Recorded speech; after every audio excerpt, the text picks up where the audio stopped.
하나님 말씀 에베소서 4장 25절로 32절입니다. 에베소서 4장 25절로 끝절인 32절입니다. 봉독합니다. 그런즉 거짓을 버리고 각각 그 이웃과 더불어 참된 것을 말하라. 이는 우리가 서로 지체가 됨이라. 분을 내어도 죄를 짓지 말며 해가 지도록 봄을 품지 말고 마귀에게 틈을 주지 말라. 도둑질하는 자는 다시 도둑질하지 말고 돌이켜 가난한 자에게 구제할 수 있도록 자기 손으로 수고하여 선한 일을 하라. 무릇 더러운 말은 너희 입 밖에도 내지 말고 오직 덕을 세우는 데 소용되는 대로 선한 말을 하여 듣는 자들에게 은혜를 끼치게 하라. 하나님의 성령을 근심하게 하지 말라. 그 안에서 너희가 구원의 날까지 인치심을 받았느니라. 너희는 모든 악독과 노함과 분냉과 떠드는 것과 비방하는 것을 모든 악의와 함께 버리고 서로 친절하게 하며 불쌍히 여기며 서로 용서하기를 하나님이 그리스도 안에서 너희를 용서하심과 같이 하라. 아멘. 자, 오늘 본문으로 두 번째 시간입니다. 4장부터 바울은 교회와 성도들이 실제적인 삶에서 변화되고 성장할 것을 권면하고 있습니다. 그리고 그렇게 새 사람 성령으로 새로워지고 그리고 옛것을 버림으로 말미암아 교회가 성도가 성장해야 하나님의 거룩한 구원의 뜻에 동참하고 이룰 수 있고 또 그 가운데 하나님 맡긴 사명을 감당할 수 있기 때문입니다. 그래서 이 바울은 하나님이 그 거룩하신 구원의 계획에 성도들이 성장한 믿음으로 성숙한 믿음으로 동참할 수 있도록 4장 이후에서는 실제적인 권면을 하고 있습니다. 그리고 오늘 우리가 본문을 지난 시간에 이어서 두 번째로 보게 되는데 지난 시간 우리가 25절 27절까지 왔습니다. 거짓을 버려라. 참된 것을 말하라. 우리는 서로 지체가 됩니다. 20절 보면 분을 내도 죄를 짓지 말고 해가 지도록 불을 품지 말라. 마귀에게 틈을 주지 말라. 이런 권면을 우리에게 보았습니다. 왜 이렇게 어떻게 보면 도덕적이고 윤리적인 권면을 말하느냐? 이것은 믿는 것이 어떤 윤리 도덕을 잘 지키는 것이 아니라 하나님께 구원받은 백성으로서의 온전한 모습으로 드러나고 세워지는 것에 있고 그리고 그런 모습으로 교회가 성도가 하나 되어야 하나님 맡긴 사명을 감당할 수 있기 때문이라는 것입니다. 자, 그러면 오늘은 28절부터 나머지 32절까지 그 부분을 보도록 하겠습니다. 먼저 28절 보면 도둑질하는 자는 다시 도둑질하지 말고 돌이켜 가난한 자에게 구제할 수 있도록 자기 손으로 수고하여 선한 일을 하라라고 말씀하고 있습니다. 자, 도둑질하지 말라. 십계명에도 나와 있는 말씀입니다. 그리고 이 도둑질하는 것은 우리 신앙 교회뿐 아니라 사회에서도 너무나 당연한 마땅히 사람이 지켜야 될 윤리적인 도덕적인 모습인 것이지요.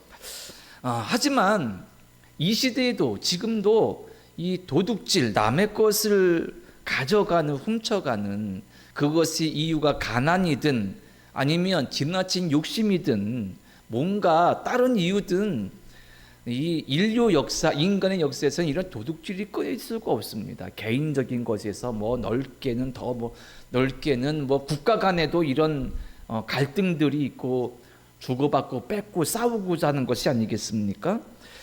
자, 그런데 여기서 바울은 도둑질 하지 말라 그러면 딱 거기서 멈추면 특별하게 뭔가 기독교인으로서 그 당시 기독교인으로서 특히 이교 문화에서 벗어나서 예수를 믿음 처음 에베소 교회의 성도들에게 별다른 어떤 큰 놀랄만한 그런 가르침은 아닐지도 모릅니다. 왜? 그 당시도 도둑질하지 말라고 얼마나 많이 배우고 가르쳤겠습니까? 그리고 도둑질하는 사람들을 처벌했을 터이고요. 하지만 바울은 말합니다. 우리가 읽었습니다. 28절 중반에 보면 가난한 자에게 구제할 수 있도록 자기 손으로 수고하여 선한 일을 하라. 자, 도둑질 하지 말라 해서 끝난 것이 아니라 너희가 만약에 가난하여서 도둑질을 하고 있다면, 먹고 사는 것이 생계가 힘들어서 도둑질하고 있다면 너희가 열심히 일해서 땀 흘리고 수고해서 그 대가로 수익을 얻어라.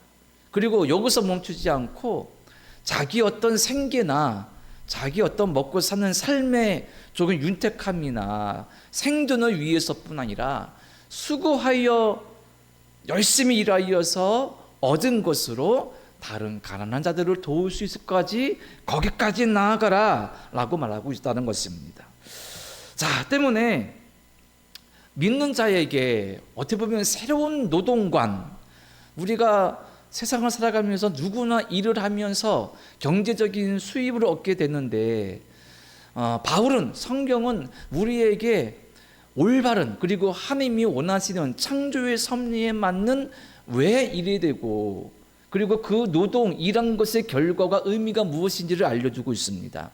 단지 내가 먹고 사는 것에서 멈추는 것이 아니라 그것을 통해서 고통받고 가난하고 무엇인가 부족한 이들을 도울 수 있도록 선한 양심에 주어진 대로 그것을 감당할 수 있도록 일하라는 것입니다. 자, 그러니 하나님께서는 우리에게 일할 수 있는 은혜를 주셨고, 물론 창세기부터 보면 아담과 하와의 죄로 말미암아 인간이 일을 하지 않고는 살 수 없게 되었습니다. 하지만 그 타락 이후에도 이 일, 노동, 직업, 어떤 일 속에서 하나님은 우리에게 하나님의 창조의 목적을 발견할 수 있는 무엇인가를 주신 것입니다. 열심히 일해서 그것으로 내가 생존하고 생계를 유지하고, 더 나아가서는 하나님의 그 사랑의 은혜 안에서 다른 이들을 돌볼 수 있고 섬길 수 있는 그 지경까지 나아가라고 말하고 있는 것이죠. 자, 감리교회 창시자 웨슬리 목사님은 그분의 경제관에서 이렇게 말했습니다. 열심히 일해라, 그리고 열심히 저축해라, 그리고 열심히 써라. 자, 이것은 기독교인이 우리가 가져야 될 가장 중요한 경제관, 노동관입니다. 열심히 일하고 열심히 모으고, 그리고 열심히 그것을 하나님께 합당한 뜻대로 사용할 수 있도록, 드릴 수 있도록, 헌신할 수 있도록 우리가 믿음 안에서 온전히 세상과 삶의 모습을 바라보라는 것입니다. 바울은 이 에베소 교인들에게 그것을 권면하고 있는 것입니다. 그래야 이방 도시인 에베소에서도 예수님의 복음이 더 확장될 수 있지 않겠습니까? 자, 그 다음 29절 보면 이렇게 말합니다. 무릇 더러운 말은 너희 입 밖에도 내지 말고 오직 덕을 세우는데 소용되는 대로 선한 말을 하여 듣는 자들에게 은혜를 끼치게 하라. 아멘. 여기서도 바울은 더러운 말을 하지 말라 해서 끝나는 것이 아니라 더 적극적으로 나아갑니다. 자, 더러운 말이 뭘까요? 더러운 말. 우리 입에서 더러운 말이 나간다. 그것은 뭐 욕설, 뭐 비난, 원망, 뭐 불평, 질투, 시기, 그런 것들을 담고 있는 말들이겠죠.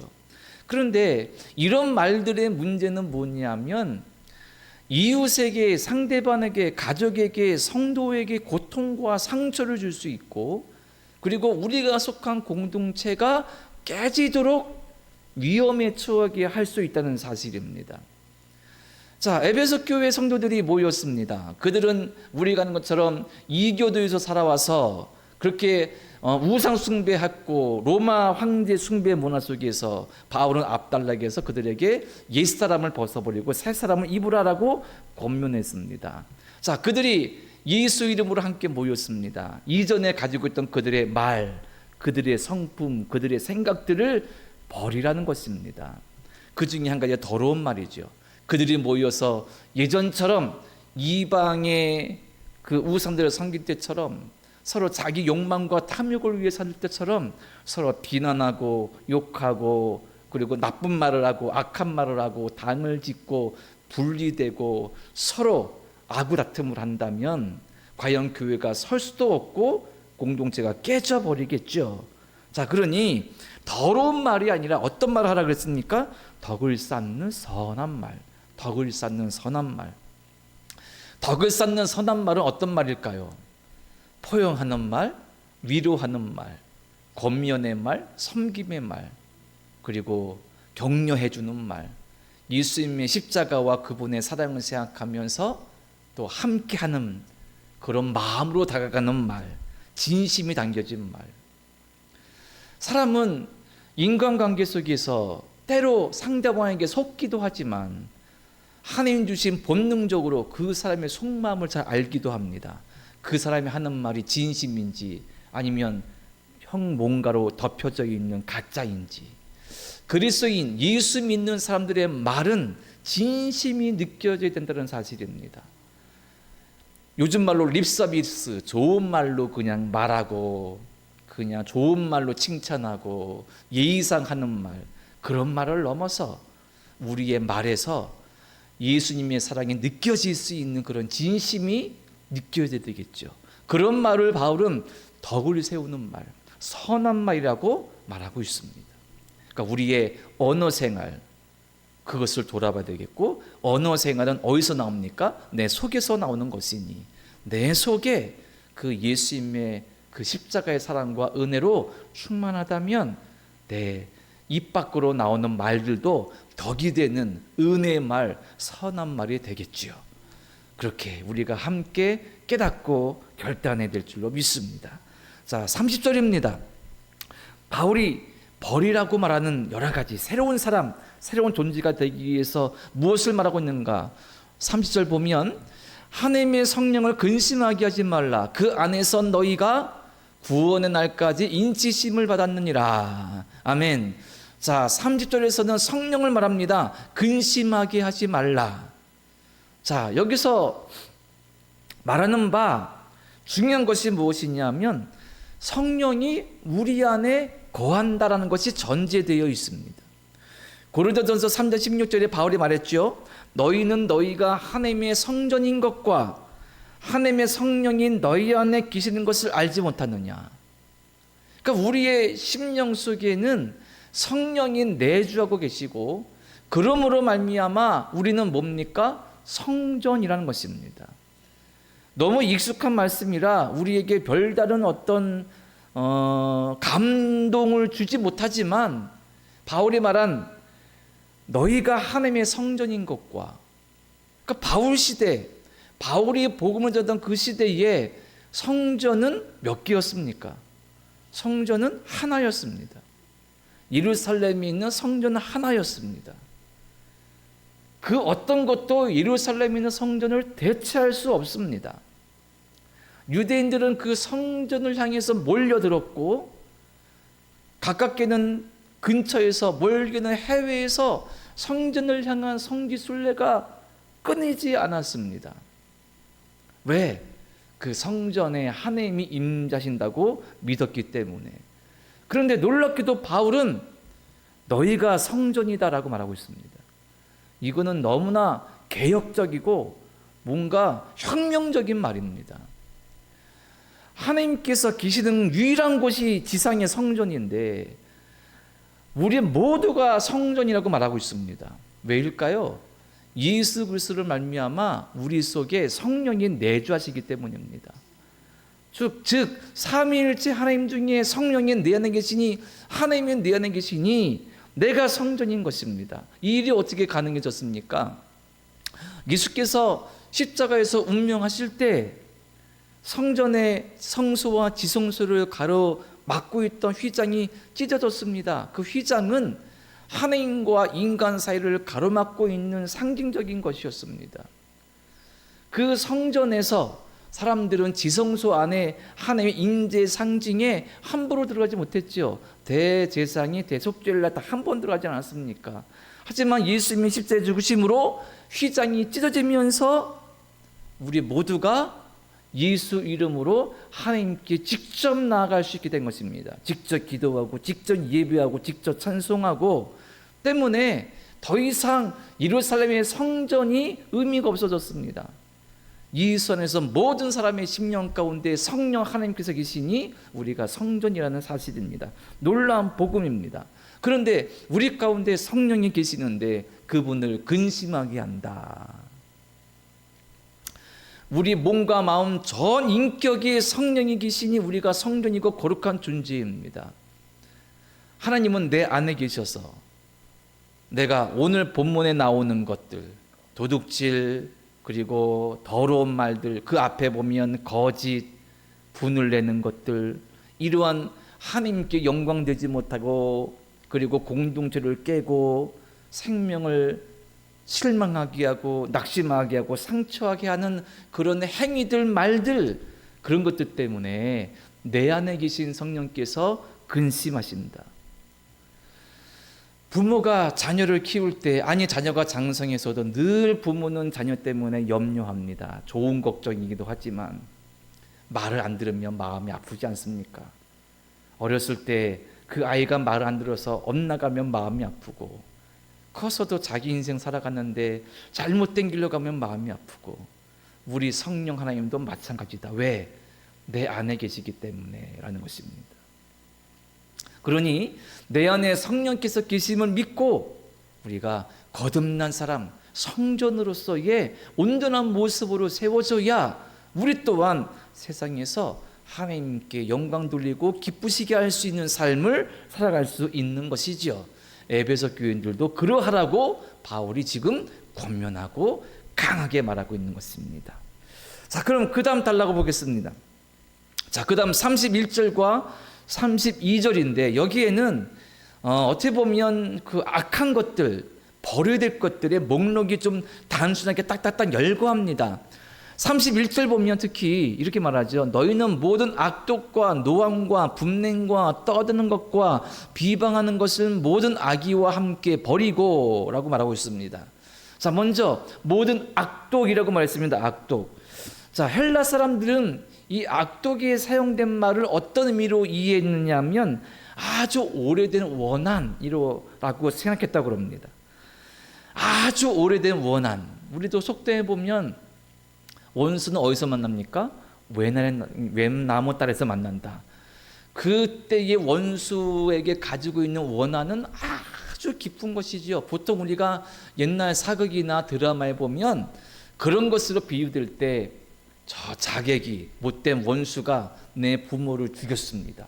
칼로 무참히 살인해 버렸습니다. 그럴 때 어린 자녀였던 그 사람은 평생 마음속에 그 원수에 대한 원한을 갖고 있지 않습니까? 그런 어떤 사극 보면 그런 장면들 속에 그 사람이 커서 그 원수를 볼 때 이런 말을 하는 것이죠. 원수는 웬나무 딸에서 만난다. 내 부모의 원수를 내가 갚겠다. 그런 말들을 우리가 하지 않습니까? 모든 악독, 이 악독의 의미가 그런 것이라는 거예요. 화해할 수 없는 원한, 용서할 수 없는 원한.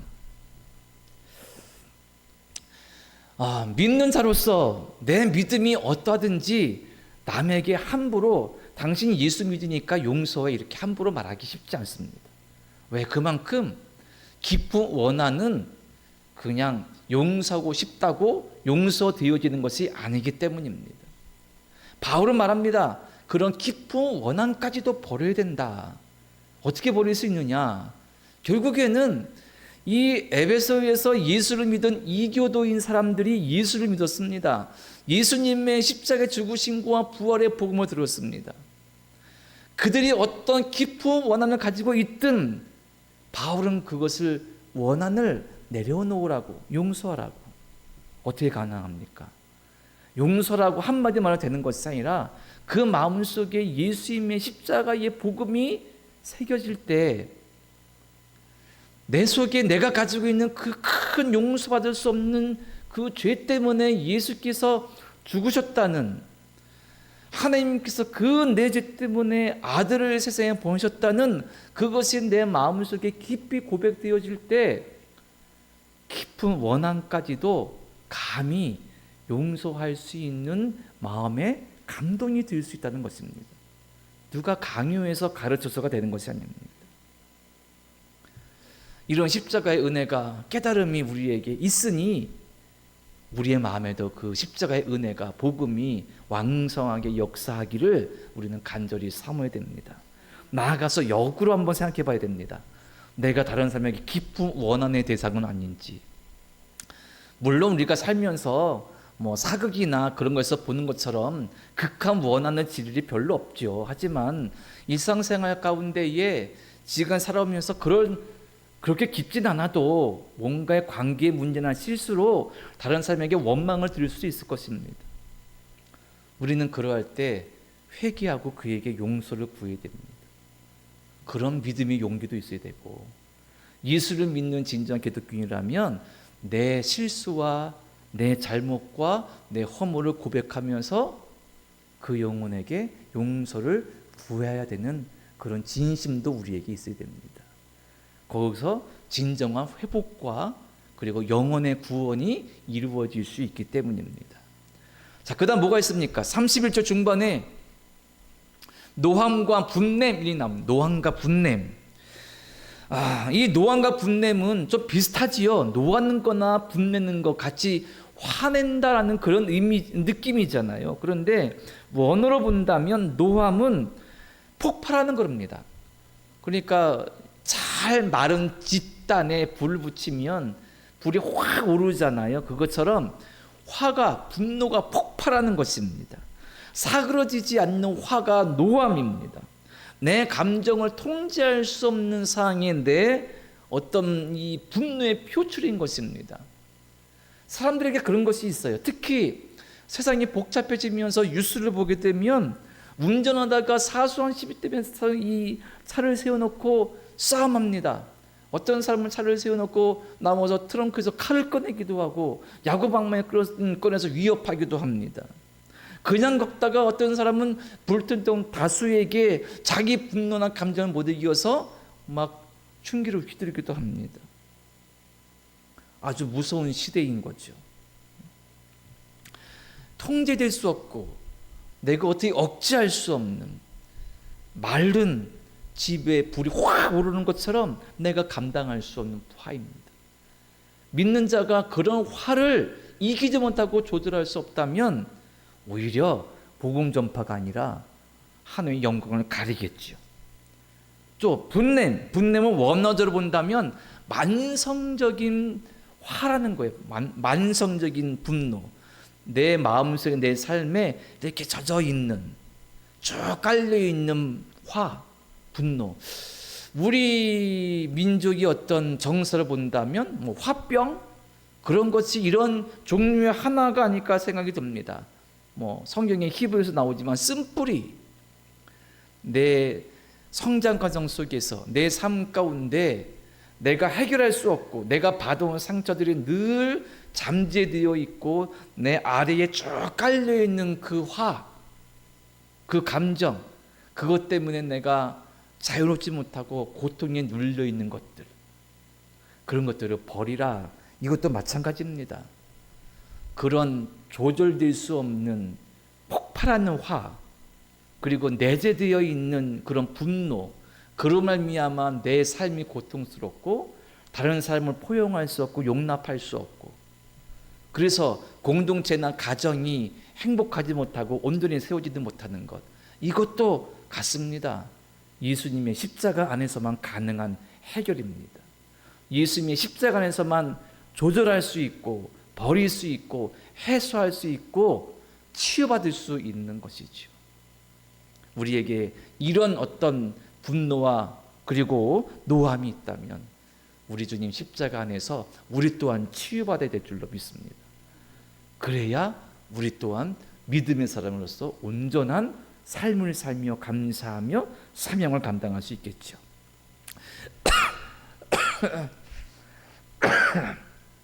마지막 한 가지는 6절 끝에 보면 31절 끝에 보면 이렇게 말합니다. 떠드는 것과 비방하는 것을 모든 악의와 함께 버리고 떠드는 것과 비방하는 것이라고 말하고 있습니다. 자, 이것은 뭐냐면 떠드는다, 비방한다. 이거는 목소리가 막 볼륨이 높아져 가지고 막 떠드는 소리입니다. 그런데 왁자지껄하게 막 떠드는 소리는 괜찮아요. 여기 어떤 의미가 있냐면 상대방을 비방하는 것들이 있는 거예요. 우리가 사회에서도 보지만 교회에 어떤 문제가 일어날 때 막 서로 소리 지르고 상대방을 공격하는 때가 있잖아요. 그렇게 교회가 막 혼란 중에 있을 때 있습니다. 떠드는 것, 비방하는 것은 그런 것입니다. 억제되지 않아서 감정이 폭발해서 막 서로 비난하고 욕하는 겁니다. 공동체가 깨어지는 것입니다. 이런 거 어떻게 해결할 수 있습니까? 네, 타고난 성품이 그럴 수도 있고, 내 삶 속에서 내 속에 체득되어지고 쌓여진 것들도 있고, 그래서 내가 절제할 수 없고 조절될 수 없는 여러 가지의 감정과 화와 분노들이 있다면, 결국에는 그리스도 예수 안에서 거듭난 존재라면 그것을 직시할 수 있는 믿음의 눈으로 나를 바라보고 기도하고 훈련하고 연단되어져야 됩니다. 예수 안에서 훈련되어지도록, 예수 안에서 내가 죽고 훈련되어지도록 우리 끊임없는 믿음의 간절함과 기도와 영성훈련이 필요한 것입니다. 그럴 때 우리의 내적 성품, 우리의 삶의 모습도 성장할 수 있다는 것이고 성숙할 수 있다는 것입니다. 자, 그러면 정리해 보겠습니다. 결론적으로 32절에서 바울은 이렇게 말합니다. 서로 친절하게 하며 불쌍히 여기며 서로 용서하기를 하나님이 그리스도 안에서 너희를 용서하신 것과 같이 하라. 아멘. 자, 바울이 마지막으로 말하기를 친절하게 하고 친절하게 대하고 불쌍히 여기고 서로 용서해. 어떻게? 왜? 하나님이 예수 안에서 너희를 용서하신 같이. 정리가 이겁니다. 너희가 하나님의 은혜로 말미암아 예수 그리스도로 십자가의 보혈로 구원받은 자가 되었으면, 그것을 믿는다면 너희가 옛사람을 벗어버리라. 그 옛사람, 우상숭배, 이교도, 그리고 그 모든 악한 죄와 문화에서 살던 모든 거짓, 분내는 것, 도둑질하는 것, 더러운 말들, 비방의 말들, 그런 악독 노한 분내 그런 것들을 버리고 친절히 용서하며 감사하며 믿음 안에 너희 공동체가 세워지고 하나님의 뜻에 합당하게 응답하여서 하나님의 선한 구원의 계획에 에베소 교회가 너희 성도들이 도구로 쓰여지기를 원한다, 이 말인 것이죠. 여기에 가장 중요한 것은 바울이 언급한 이 모든 것들, 새 사람을 입는 것, 그리고 모든 악하고 더러운 죄악된 생각들을 버리는 것, 반복하거니와 예수 그리스도 안에서만 가능합니다. 그것을 다른 말로 말하면 내가 예수 안에 죽고 예수 안에 다시 사는 것입니다. 우리가 잘 아는 바 갈라디아서 2장 20절에서 바울이 뭐라 말했습니까? 내가 그리스도와 함께 십자가에 못 박혔나니 그런즉 이제는 내가 사는 것이 아니요 오직 내 안에 그리스도께서 사시는 것이라. 이제 내가 육체 가운데 사는 것은 나를 사랑하사 나를 위하여 자기 자신을 버리신 하나님의 아들을 믿는 믿음 안에서 사는 것이니라. 아멘. 내가 그리스도와 함께 십자가에 못 박혔다. 그리고 그분과 함께 다시 살았다. 이게 바울의 고백입니다. 예수 안에서 내가 함께 십자가에 못 박힐 때 내 모든 죄와 악에 그리고 더러운 것들을 함께 못 박았고, 예수님의 부활하심과 함께 우리는 다시 거듭나서 새로운 존재가 되었습니다. 여전히 실수가 있고 죄가 있고 부족한 것이 있고 그리고 답답한 것이 있지만 거듭난 존재가 되어서 성령께서 내 안에 내주하심으로 우리는 이전과 같은 새 사람을 입어서 하나님께 합당하고 더 아름다운 삶으로 한 걸음 한 걸음 더 성장할 수 있습니다. 완전하지 못할지라도 하나님의 은혜 가운데 그분 붙잡고 한 걸음 한 걸음 나아가 하나님의 뜻에 동참할 수 있고 하나님의 사역자, 동역자가 될 수 있는 줄로 믿습니다. 이러한 은혜가, 이러한 믿음의 성숙이, 이러한 믿음의 뜨거움이, 간절함이 저와 여러분 모두에게도 가득하여서 이 시대에도 우리 또한 하나님의 귀한 동역자로 도구로 쓰임받을 수 있는 교회와 우리 성도 되시기를 간절히 축원합니다. 기도드립니다. 거룩하신 하나님 감사합니다. 바울의 고백과 권면을 들으며 우리도 예수 그리스도 안에서 죽고 예수와 함께 다시 살아 진정한 거듭난 삶으로 성숙하고 성장하여 하나님 뜻에 동참하고 하나님께 영광 드릴 수 있는 귀한 삶을 사도록 도우시고 인도하여 주시옵소서. 우리의 심령에, 우리의 마음에 우리의 성령이 내주하시는 믿사오니 성전된 우리가 하나님께 영광 돌리며 하나님 뜻에 합당하여 또 기쁨으로 감사로 나아가도록 우리의 모든 삶을 주장하여 주시옵소서. 예수님의 이름으로 기도드립니다. 아멘.